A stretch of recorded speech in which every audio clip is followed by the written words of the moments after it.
So after signing Dan Marino, Kim Bokamper, Bob Greasy, Larry Little, Sam Madison, and Nat Moore, and Julius Thomas, and the Julius Thomas trade, I would say the Miami Dolphins have gotten off to a pretty dang good offseason start.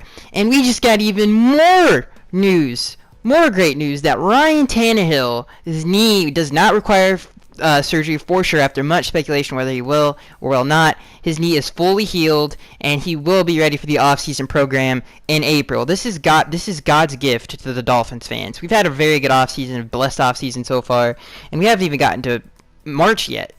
So this is great news for a lot of reasons.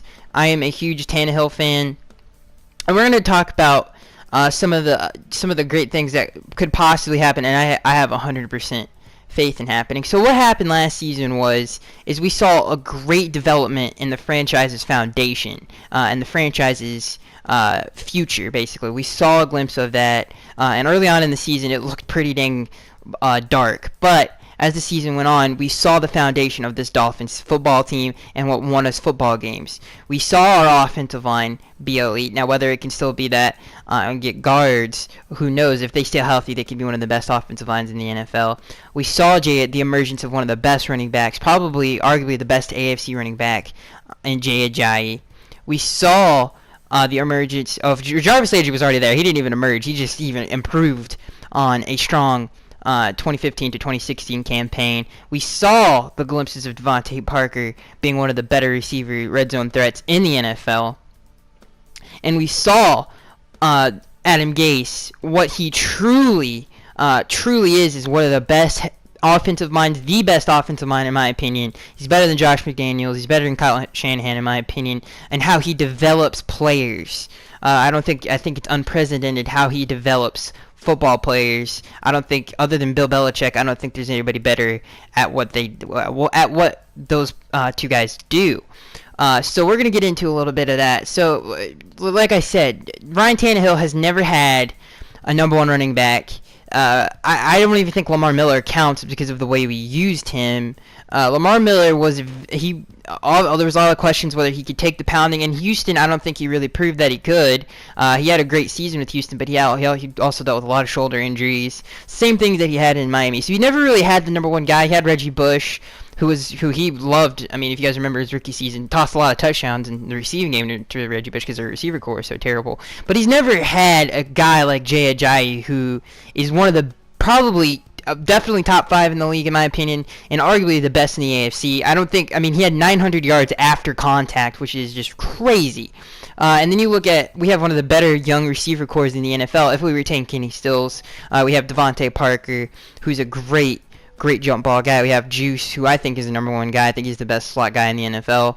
And we have Kenny Stills, who can take the top off of a defense. And we have a great offensive line. So this is something that Ryan is going to have. He's going to have the best offense around him. And I totally forgot to mention Julius Thomas and Deion Sims if we retain him, which I think there's a lot of rumors that is happening. That deal's getting done, so I wouldn't really worry about that. Now, if let's say even if Deion Sims is let go, we still have Marquise Gay and Dominique Jones, who are really good, not as good in the run as Deion, but pretty dang good.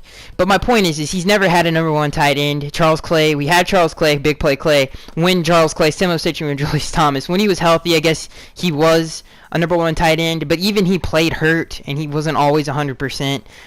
But Charles Clay was a number one. I think he was, in my opinion, a number one tight end, but he couldn't stay on the field. So if Julius Thomas can at least give us 10 to 12 games, then Ryan Tannehill, this is the best offense Tannehill has ever had around him. So we have that going for him. And then we look on the sidelines, and we have a franchise head coach who took a team that started off so poorly. Obviously, we started off 1-4, and just turned the whole season around. Not only did he get the offensive players to respect him in a short amount of time, he's not afraid to bench you if you're a superstar caliber player. He doesn't care. He's a franchise head coach. He's a great leader. and he developed Ryan Tannehill to probably, not even probably, his best season, whether that be in the fourth quarter, where Ryan Tannehill improved so much in the fourth quarter. Ryan Tannehill improved on his footwork. Ryan Tannehill improved on his quickening his release. We really saw that towards the end of the season.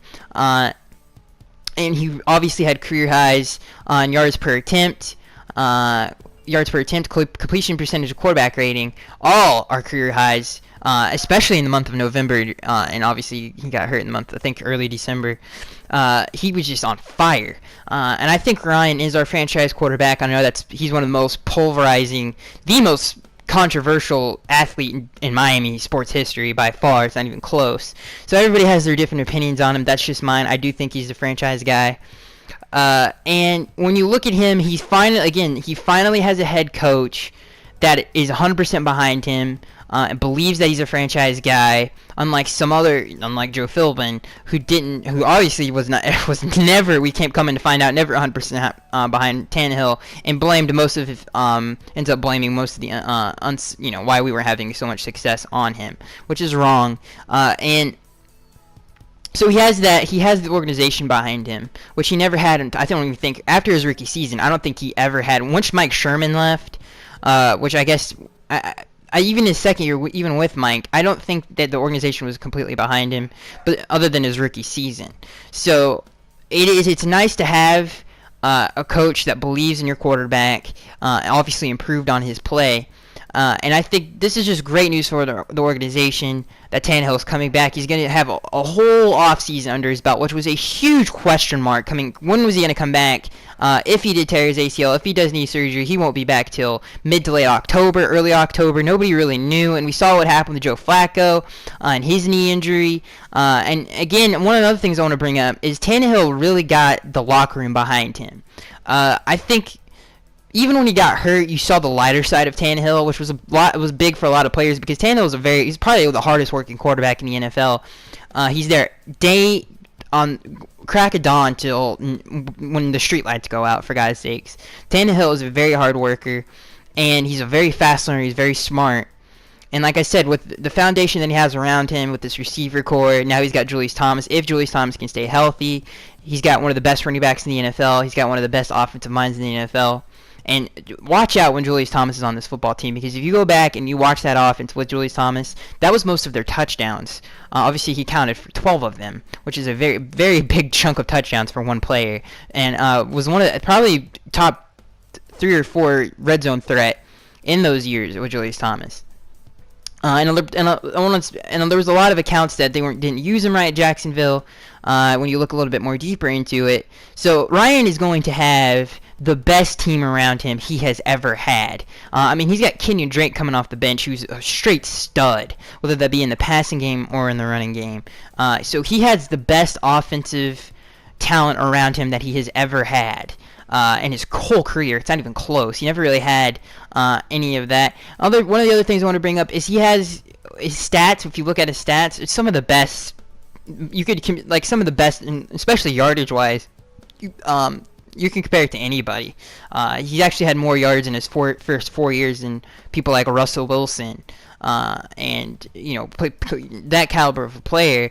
Tannehill has never had a team around him, a supporting cast on the not even close to some of these guys who've had success in their first 6 years since the 2012 draft, which is, in my opinion, one of the best drafts of all time. That draft is pretty dang good when you look at it. I really do think Tannehill is going to have an insane year again, and he's gonna have another. A lot of people, I don't know why, but before the season started, everybody expected Adam to just he's just gonna end Ryan had so much to learn because the offense. First of all, he's gonna now that Ryan was able to audible, which was a godsend. A lot of J.J.'s touchdowns, like the one against the Buffalo Bills, that huge run when we were backed up in the end zone. A lot of those were Tannehill's audibles. Tannehill, that's another thing to bring up. Tannehill was never had that freedom, even though he's one of the smartest quarterbacks in the NFL. Especially when you look at the Wonder League test and everything else like that. He's one of the smartest people in the NFL, for God's sakes. I don't understand. Nobody understands. That's not how you develop a quarterback. It's just terrible, poor development. So Tannehill, had a lot to learn. Even though he was been in the league as long as he had when Adam got here, there was a lot of shortcomings that past administrations like the Joe Philbin couldn't teach a fly how to fly. There was a lot of things he had to learn, and he had to learn how to command the line of scrimmage. And we struggled with that. How to command a no-huddle offense, we struggled with that early on. We had to slow down the game, make it a little bit easier for the players around him. That way everybody worked a little bit quicker. So, and a lot of people forget that element of Adams' offense that's going to be much improved this upcoming offseason. So, everywhere you look, and not only that, I want to bring some, Adam should have won Coach of the Year. I just want to get this out before we end this video. Adam got snubbed. People don't realize how great of a coach Adam is.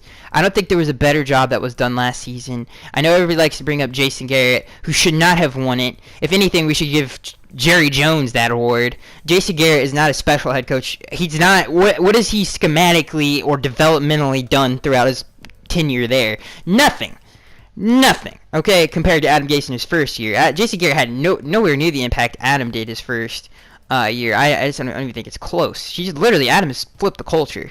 So Adam, again, another underrated coach. So counting everything that I just said, it's all pointing up for Tannehill to take a huge leap this upcoming season. I thought he took a huge leap this last season, proving that a lot of people were wrong, some things that a lot of people had criticized him in the past for. If you look at the Chargers game, he put the team on his back to win that football game. The 49ers game, he did the same thing. J.J. was not producing. Some Rams game, you can name a lot of games where Tannehill had to turn it on and win some of those games for us. So, yeah, he's improved on a lot of things, and I can't wait.